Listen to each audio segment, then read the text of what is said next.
እኛ እንደ መሪ አሁን ጀምረን ካልሰራንበት የዛሬ 20 ዓመት ለልጆቻችን እዳ እንጂ ምንዳ አናስቀርላቸው። አሁን ካልተዘጋጀ ዛሬ ነገን እያየ ካልሰራ ነገ ላይ ቆመ ዛሬን ካልሰራ በስተቀረ አይመጣም ማለት ነው። እና ምን እናርግ? ብሔራዊ ዲጂታል ኢንፍራስትራክቸር እንገንባ። ብሔራዊ ናሽናል ቨርቹዋል ኢንፍራስትራክቸር እንገንባ። ምን ማለት ነው? መንገድ ገንብተን አሁን ከዚህ አዲስ አበባ የሚሄደው መንገድ እኔ ሄዳበታለሁ፣ እሱም እሷም ሁላችንም ሼር እናደርጋለን። ለምን? ኤክስፔንሲቭ ሪሶርስ ስለሆነ። መብራት በህዳሴ ያወጣን ሼር እናደርጋለን፣ ውሃ ሼር እናደርጋለን። ልክ እንደዚህ ሆኖ ቨርቹዋል ኢንፍራስትራክቸር ሼር ማድረግ ያለብን። አዘርዋይስ በመጪው ዓለም ውስጥ የሚወዳደር ሀገርና ትውልድ መፍጠር እንቸገራለን። ምን ማለት ነው? አሁን ለምሳሌ ይሄ ሴልፎን የኔ ቢሆንና የሚሰካው ሶኬት ከአንዳችሁ ጋር ቢለያይ የግድ ቻርጀር ስታንዳርድ ካልተመሳሰለ በስተቀረ በየቦታው ቻርጀር ላገኝ አልችልም። ስታንዳርድ ያስፈልጋል። ሶኬት የሁላችን ሶኬት ቢለያይ አሁን ላፕቶፕ ይዤ መጥቼ እዚህ ማቅረብ አልችልም፣ ምክንያቱም ስታንዳርዱ የተለያየ ስለሆነ። ዩኤስቢ ፖርት በፍላሽ አምጣ አስገባልኝ ፍላሽ ልስጥ የሚባለው ጉዳይ ስታንዳርድ ስላለ ነው እንጂ ያንተና የኔ ፍላሽ ቢለያይ ያንተና የኔ ፖርት ቢለያይ አንችልም ማድረግ አንችልም። ወይም በመንገድ ላይ ህግ ባይኖር እኔ በቀኝ አንተ በግራ ብትነዳ ይሆናል? እኔ ወደዛ አንተ ወደዚህ ይሆናል? ህግ ያስፈልጋል፣ ስታንዳርድ ያስፈልጋል። ኮሙናል ቴክኖሎጂካል ጋጀት የጋራ ስታንዳርድ ከሌለ መጠቀም አይቻልም። በዚህም ምክንያት ፓብሊክ ቨርቹዋል ኢንፍራስትራክቸር ካልገነባን በስተቀረ ቅድም ያነሳሁላችሁ ነገር በሙሉ አደገኛ ጣጣ ያመጣል። አሁን የሚታሰበው ፌዴሬትድ ማሽን ለርኒንግ ነው። ፌዴሬትድ ማሽን ለርኒንግ ማለት ኢትዮጵያ ውስጥ አሁን 73 ሚሊዮን ሰው ስልክ አለው። 73 ሚሊዮን። ከዚህ ውስጥ ከ35 እስከ 40 ሚሊዮን የሚጠጋ ሰው ስማርትፎን አለው። ከ35 እስከ 40 ሚሊዮን ምን ማለት ነው? ከ35 እስከ 40 ሚሊዮን ካሜራ፣ በጣም ምርጥ ካሜራ አለ። አዲስ አበባ ከተማ ስንት ካሜራ አለው? 2000 3000 ስንት አላችሁ? እሺ 5000 ላብዛው። ግን 40 ሚሊዮን ካሜራ ባክኗል። እኔም የግሌን አንተም የግልን እሱም የግሉን ስለሆነ ይሄ ሁሉ 40 ሚሊዮን ካሜራ በጋራ ዳታ ኮሌክት ቢያደርግ ቅድም ያነሳሁት የዳታ ችግር ተፈታ ማለት ነው።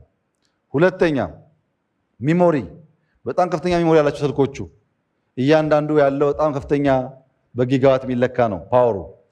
40 ሚሊዮን ቢደመር ካፓሲቲ መልከቱ ምን ያክል ክላውድ እንደሚገነባ።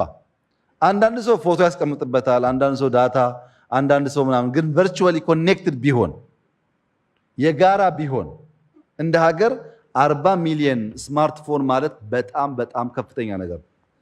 ሲፒዩ አለው፣ ሴንሰር አለው፣ ሚሞሪ አለው፣ ራሱ ኮምፒውተር ነው። 40 ሚሊዮን ኮምፒውተር ማያያዝ ማለት ትልቅ ሀብት ነው። ግን አሁን ያለው ሰው የለም የኔን ኮምፒውተር የኔን ስልክ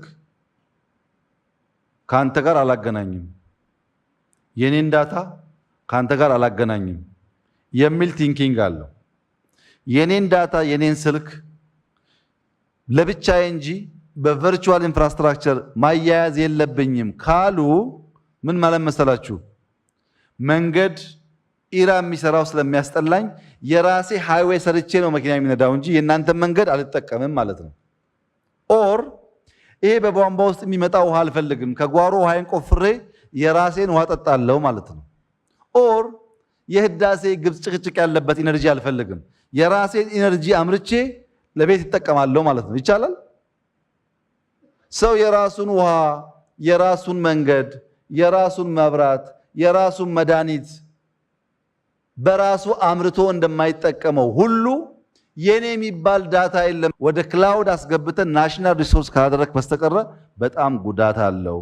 ይሄ ኢትዮ ስታክ ልክ እንደ ኢንዲያ ስታክ ማለት ነው። ለምሳሌ አንድ ሰው ኢንቨስት አደርጋለሁ ሲል ካርታ አምጣ፣ ኢንቨስትመንት ላይሰንስ አምጣ ትለዋለች። ወይም እቀጠራለሁ ሲል ትምህርት ማስረጃ አምጣ፣ ከየትኛው ዩኒቨርሲቲ ይባላል። ከተለያየ ሴክተር መረጃ ከመውሰድ ቅድም ባልኳችሁ ፌዴሬትድ ቨርቹዋል ኢንፍራስትራክቸር ካለ እኔ አብይ ነኝ ስል ብድርም ይሁን መሬትም ይሁን ኢንቨስትመንትም ይሁን ስራ ቅጥርም ይሁን እኔን ሳትጠይቀኝ ከክላውድ ዳታ ትወስዳለች ማለት ነው። ይሄ በጣም በከፍተኛ ደረጃ ብዙ ጉዳይ ያቃላል። ዲጂታል አይዲ አለ። የዲጂታል ሲግኒቸር እና ኤሌክትሮኒክ ሲግኒቸር የተለያየ ነገር ነው። ኤሌክትሮኒክ ሲግኒቸር ማለት ልክ ፊርማችሁ በፎቶ ኮምፒውተር ውስጥ ገብቶ ማለት በፎቶ መልክ። ዲጂታል ሲሆን ግን ፕሮቶኮል ኢንክሪፕሽን ነው። እያንዳንዱ የፊርማ ፒስ ተመልሶ በማይደገም መልኩ ማለት ነው። ዲጂታል ሲግኒቸር ካለ የትምህርት ማስረጃ፣ የካርታ፣ የባንክ የምናምን የሚባል ጉዳይ ፎርጅን ሊሰራ አይችልም፣ ፓስፖርትን ጨምሮ። ወደዛ የሚወስድ ኢትዮስታክ አብዛኛውን ሰርቪስ የሚሰበስብ ካልጀመርን በስተቀረ አደገኛ ነው። ከዚህ ውስጥ አንዱ ፋይዳ ነው። የሚገርማችሁ ፋይዳ በኦሮምኛ ፋይዳ ነው፣ በአማርኛ ፋይዳ ነው፣ በሶማልኛ ፋይዳ ነው፣ በአፋርኛ ፋይዳ ነው፣ በትግረኛ ፋይዳ ነው። የሚገርማችሁ በአረብኛ ፋይዳ ነው፣ በሂንዱ ፋይዳ ነው፣ በተርኪሽ ፋይዳ ነው። ከየት እንደመጣ አላቅም። በብዙ ቋንቋዎች ፋይዳ አንድ ወርድ ነው እና የኛ ዲጂታል አይዲ ስሙ ፋይዳ ነው። ዲጂታል አይዲ በጣም በጣም በጣም ጠቃሚ ነገር ነው። ከዚህ ቀደም አንስቼላችኋለሁ። ከህዳሴ የሚያንስ አይደለም። ለምሳሌ ዲጂታል አይዲ ሙሉ ብንሰራ እንደ ሀገር አውቶማቲካሊ 7% የኢትዮጵያ ጂዲፒ ይጨምራል። 7% ምንም ነገር ሳይለኩ በዲጂታል አይዲ ብቻ 7% ጂዲፒ ሬዝ ያደርጋሉ። ቢኮዝ በጣም ብዙ ኢንፎርማል ማርኬት ወደ ፎርማል ስለሚያመጣ ሰው ዲጂታል አይዲ አለ ማለት ለምሳሌ ጂፒኤስ ድሮ ጠፍታችሁ የት ነው ያለው ስልህ ጂፒኤስን አይተህ ሎኬሽን እዚህ ያለው ትላለህ። ልክ እንደዛ በፋይዳ ማነሽ የሚለው ሳይምታታ ማንነት ይታወቃል ማለት ነው። ኮላተራል ነው እሱ። ለምሳሌ መኪና፣ የእናንተ ሁሉ መኪና ታርጋ ባይኖረው የመኪናው ባለቤት ይታወቃል፣ ህጋዊ መሆኑ ይታወቃል። ፋይዳ ወይም ዲጂታል አይዲ የሌለው ሰው ማለት ታርጋ የሌለው መኪና ማለት ነው። ታርጋ የሌለው መኪና ለብዙ ጉዳይ የተጋለጠ ነው። ዲጂታል አይዲ ዘንድሮ 3 ሚሊዮን ገብተናል። በሚቀጥሉት 3 ዓመታት 90 ሚሊዮን ለመግባት እየሰራን ነው። ጊዜ ያልወስድባችሁም። ኮንሽስ ሁኑ። በጣም ኢምፖርታንት ነገር ነው።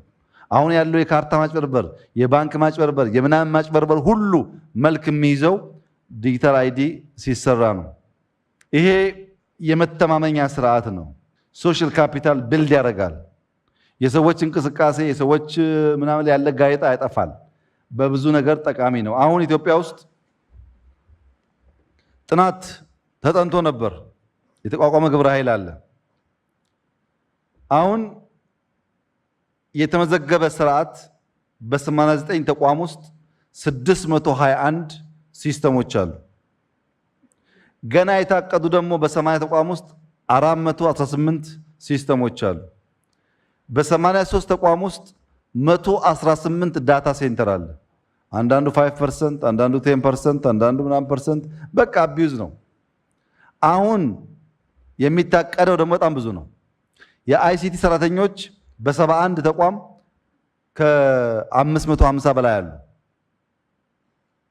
የአይቲ ደህንነት ሲስተሞች በ60 ምናምን ተቋም ውስጥ 130 ገደማ አሉ።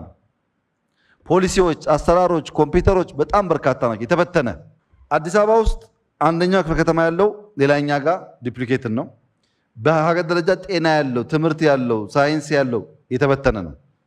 ይሄን ሰብሰብ አድርገን ናሽናል ክላውድ ካልገነባን በስተቀረ አንደኛ የአይቲ ሙያተኛ ውስን ነው፣ ሴኩሪቲ ውስን ነው፣ መከላከል የሚያስችል አቅም ውስን ነው። በየተቋሙ ዳታ ሴንተር እየተባለ የሚኬድ ከሆነ ገንዘብ ይባክናል፣ አንጠቀምበትም። ዳታ ደግሞ ሀብት ነው፣ መሰብሰብ አለበት። ይሄ ዳታ ሴንተር ዩኒቨርሲቲ ጋር ሲገቡ ደግሞ ሁሉም ጋር አለ። ሁሉ ዩኒቨርሲቲ ዳታ ሴንተር አይሲቲ ይላል። ሰብሰብ አድርጎ ትምህርት ሚኒስቴር ጋር ቢሆን ፕላጃሪዝም ይከላከላል፣ መጽሐፍ ይደረድርበታል፣ ኢንፎርሜሽን ያስቀምጥበታል። ጠቅሙ ብዙ ነው፣ ግን ተበትኗል ሀብት። እዚህ ተመልከቱ። አሁን ባንክ 112 ሚሊዮን ቡክ አለው። ዜጋ አይደለም ቡክ አለው። ዜጋ ወደ 40 ሊቀንስ ይችላል፣ አንድ ሰው በርከት ያለ ስላለው። ስልክ 73 ሚሊዮን ሲም ካርድ ተሽጧል፣ ግን ቀንሶ እንኳ ቢሆን 50 60 ሚሊዮን ሰው ሊሆን ይችላል። ጤና ወደ 55 ሚሊዮን ሰዎች አይዲ ያላቸው፣ ተማሪዎች 30 ሚሊዮን ያላቸው። ሶሻል ሴኩሪቲ ማለት ለሴፍቲ ኔት ለአንዳንድ እርዳታ የሚውል 30 ሚሊዮን ገደማ የተመዘገበ ሰው አለ። ግብር ወደ 10 ሚሊዮን አለ። እዚህ ጋር ፓስፖርት ለብቻ፣ የባንክ ቡክ ለብቻ፣ ስቱደንት አይዲ ለብቻ፣ ቲን ነምበር ለብቻ፣ ሜዲካል ኢንፎርሜሽን ለብቻ፣ በር ሰርቲፊኬት ለብቻ። ይሄ ሁሉ ፕሪንቲንግ ነው። ለፕሪንቲንግ ደግሞ እኛ እንደምታውቁት በሃርድ ከረንሲ ነው የምናደርገው። በአንድ ዲጂታል አይዲ ሰውየው ከተለየ ለሁሉ ነገር መጠቀም ይችላል። ለምሳሌ ድራይቪንግ ላይሰንስ እና መታወቂያ አንድ ነው። ጀስት ሰውየው መለየት ብቻ ነው። ይሄን ሰብሰብ ማድረግ በብዙ መልኩ ይጠቅመናል። ወደዛ የሚሄድ አመራር ማረጋገጥ ይኖርባቸዋል።